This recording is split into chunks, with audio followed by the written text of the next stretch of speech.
El gobierno y la nueva mayoría destacaron el alza de la aprobación de la presidenta Michelle Bachelet, que llegó ya al 44% según la última encuesta Adimark de enero. En la otra vereda, la UDI y RN han lamentado la inédita caída de su aprobación, que alcanzó un 78% de rechazo, impulsada principalmente por el caso Penta, por supuesto. Según el director del Centro de Estudios, Roberto Méndez, esa mala evaluación se podría prolongar incluso hacia las próximas elecciones, las municipales. Conversamos del escenario político, de los resultados de la encuesta. Nos acompaña en CNN Chile el diputado PPD, experto electoral, además Pepe Out. Gracias por estar con nosotros, diputado, acá en CNN Chile. Bienvenidos. Diputado, lo que muestra esta encuesta, partamos por la evaluación del gobierno y de la presidenta en particular. ¿Este es un punto de inflexión, cree usted, y va a marcar una tendencia al alza, o es solo un veranito de San Juan nada más? La verdad es que eso lo dirá las próximas encuestas y en particular el comportamiento del gobierno y sus éxitos. Yo tengo la impresión de que efectivamente es un punto de inflexión. Ya se había manifestado en diciembre con un alza en el respaldo a las reformas. Hoy día el respaldo a las reformas crece. Crece básicamente, creo yo, porque se despeja la incertidumbre. La reforma acompañada de incertidumbre es una combinación muy explosiva y que estaba perjudicando al gobierno. En la medida que se van despejando los temas y ya van siendo leyes y comenzarán seguramente a rendir sus frutos, obviamente el respaldo tenderá a subir. Ahora, yo tengo la impresión, fíjate, de que estamos en una situación de opinión pública en la que nunca se le va a entregar altísimos respaldos, ya no más, a ningún gobierno. Ni siquiera a la presidenta Bachelet. Ni siquiera. El nivel de la desconfianza hacia las instituciones es tan alto que, claro, puede subir, bajar, y obviamente es mejor tener un 50 que un 40 y un 40 que un 30, pero sin embargo los niveles, creo yo, y esto lo vivió el gobierno pasado, y el fenómeno Bachelet último periodo es, a mi juicio, una excepción que confirma esta regla. Los periodos que vienen están marcados, creo yo, por altos niveles de insatisfacción y de crítica. Si tú evalúas, por ejemplo, la gestión en los distintos ámbitos, tanto en el gobierno de Piñera como en este, básicamente la misma. Cuesta que la gente se exprese de manera positiva y le entregue un voto de confianza a quienes están gobernando. Y lo muestra la evaluación que hacen de los dos conglomerados. Exactamente. Pero volviendo a los resultados que está mostrando el gobierno y la presidenta en particular, ¿a qué atribuye usted, además de sortear con éxito la reforma, esta buena evaluación? ¿Cree que hay una percepción ya más tangible de lo que va a significar esta reforma y en términos concretos a nivel de problemas más domésticos, si usted quiere? Porque recuerdo que en la última encuesta usted fue muy crítico de eso, precisamente. La gestión política está muy enfocada a las grandes reformas, nos falta estar más en el detalle. La encuesta del Centro de Estudios del Públicos, CEP, claro. Efectivamente. Y yo creo que el gobierno ha escuchado muy bien ese mensaje y ha estado mucho más en la preocupación por los temas cotidianos y ha puesto más énfasis en cómo las reformas pueden incidir en el mejoramiento concreto de la vida de la gente y no solo en los grandes temas ideológicos como el lucro y otros, digamos. Yo pienso que el énfasis, por lo demás, de este año que viene va a estar puesto en la gratuidad, que es algo que obviamente le dice mucho más a las personas porque habla de su bolsillo, del mejoramiento eventual de su calidad de vida. El taxista que tiene 2 hijos en la universidad, que me comentaba el otro día y que paga 480.000 pesos por las 2 niñas, representan la mitad de su ingreso constituido por 15 horas de trabajo diario todos los días. Eso va a ser mucho más directo, en definitiva. Mucho más directo y obviamente va a repercutir sobre el respaldo al gobierno. Pero la evaluación sectorial que muestra esta encuesta de Adimark también no es buena. Digamos, no es buena, es lo que te decía. La desaprobación sigue siendo mayor a la aprobación, salvo en relaciones internacionales, si no me equivoco. Es una constante ya hace bastante tiempo. Fue la constante durante el gobierno del presidente Piñera y continúa siendo. Ahora se observan áreas de mejora, particularmente el ámbito económico, porque cuando todos esperaban un decaimiento y una traducción de la desaceleración en desempleo, resulta que las cifras los contradicen y hay un pequeño mejoramiento de la tasa de empleo. Yo creo que tiene que ver un poquito con eso, un poco de mejoramiento económico, o digámoslo mejor, no ocurre lo que todos esperaban ocurra en el ámbito económico, se desaparece una cierta incertidumbre que estaba asociada a la reforma, porque bueno, una vez siendo leyes obviamente van a producir sus efectos, y una preocupación del gobierno por abordar mucho más la preocupación por los temas cotidianos de la gente. Yo creo que esas tres son los elementos que explican lo que yo creo va a ser un punto de inflexión. La estrategia durante este año fue bien arriesgada de la presidenta. Se jugó su capital político en un momento cuando las encuestas iban a la baja y no transó en definitiva con sus reformas. Las reformas son de esta forma, las encuestas mostraban al parecer algo de rechazo y no varió la forma de seguir adelante con eso. ¿Esa estrategia se va a repetir en este año, el 2015, cree usted, de apostar fuerte, de apostar duro?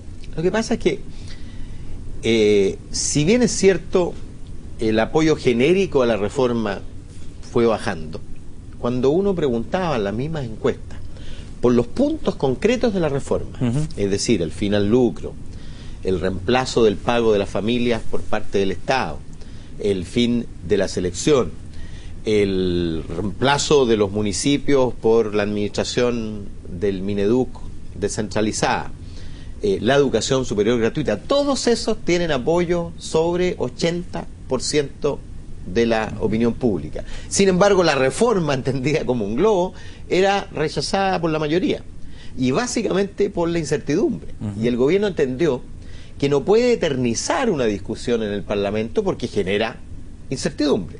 Y la incertidumbre asociada a la reforma, como te digo, obviamente repercute porque, mira, la gente quiere certezas. Sí. Y por lo tanto, la lección para el próximo periodo, para el año que viene, es perseverar en aquello que conecta con la opinión pública y que son las demandas por gratuidad básicamente, y hacerlo en un tiempo razonable, de manera que no se genere una incertidumbre muy prolongada. Pero también podría entenderse que si terminó bien el primer año con toda la batería de reformas que se aprobaron en este cierre del primer año legislativo, y las encuestas muestran que hay un respaldo al alza, está la tentación también de seguir avanzando firme y rápido y sin demasiado diálogo, quizás, si que están los votos en la agenda legislativa este 2015. Efectivamente, pero hay que saber ser generoso en la victoria. Y yo creo que rinde más todavía ser generoso cuando la generosidad no es obligada. ¿Qué significa eso? Significa que es tan débil la oposición que en verdad podríamos hacer prácticamente lo que queramos en el Parlamento.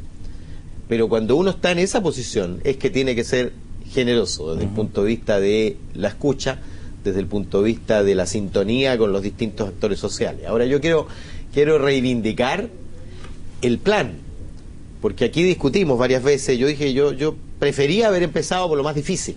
Sí. Yo tenía una discusión muy antigua con un amigo respecto de cuál vino debía uno comenzar, si el mejor o el peor. Y yo soy de aquellos que cree que hay que tomarse el mejor primero, porque después hasta el agua sabe a vino. Claro. En consecuencia, se empezó por lo más difícil, es cierto, porque esto tenía un adversario concreto, gente que ganaba mucho con la educación y que va a dejar de hacerlo, y por lo tanto había adversarios resueltos a ir en contra. La carrera docente, la educación superior gratuita, podrá haber opiniones, pero nadie discute que hay que avanzar en gratuidad. Nadie discute que hay que hacer carrera nacional docente, nadie discute que hay que elevar las condiciones de ingreso a la carrera profesional docente. En fin, son temas de mayor consenso. Ya pasó lo más difícil entonces. Esa es mi impresión, que el principal escollo de la reforma ya fue superado. Y fue muy inteligente poner el primer escollo en el primer periodo, que es cuando el gobierno tiene más fuerza, más punch, claro. Más punch. Ahora, usted mencionaba respecto a ser generoso en esta victoria considerando el escenario en el que está la alianza. ¿Cuán dramático es el escenario para la oposición? ¿Cuán grave son estos datos, ¿no? De 11% de aprobación, 78% de rechazo. Gravísimo, fíjate. Nunca en la historia de las encuestas había aparecido tanto rechazo a una oposición. Cuando tú le preguntas a la gente si usted se identifica más con el gobierno o con la oposición, el 22% se identifica con la oposición, sí. El 48% con el gobierno. Y sin embargo, solo el 11%, es decir, la mitad de los ciudadanos que se identifican con la oposición considera que lo está haciendo mal.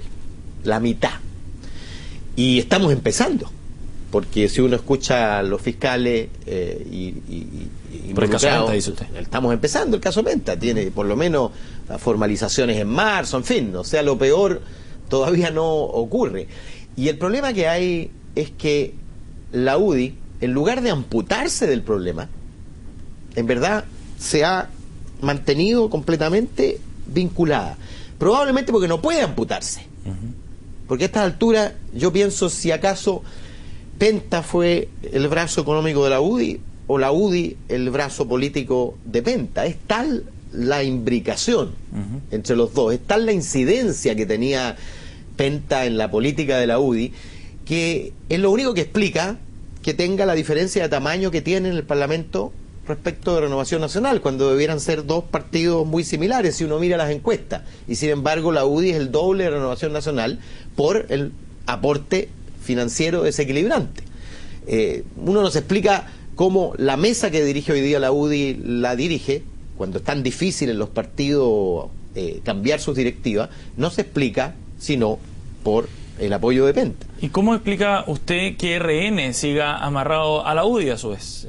Porque en este caso tan grave, que presentaba un escenario quizás para una ruptura dentro de la alianza o desmarcarse de un partido que está pasándolo mal, sin embargo se profundiza la alianza con este acuerdo que anunciaron la semana pasada. A mí me parece completamente surrealista que tú relances una alianza política sin decir una sola palabra sobre Penta.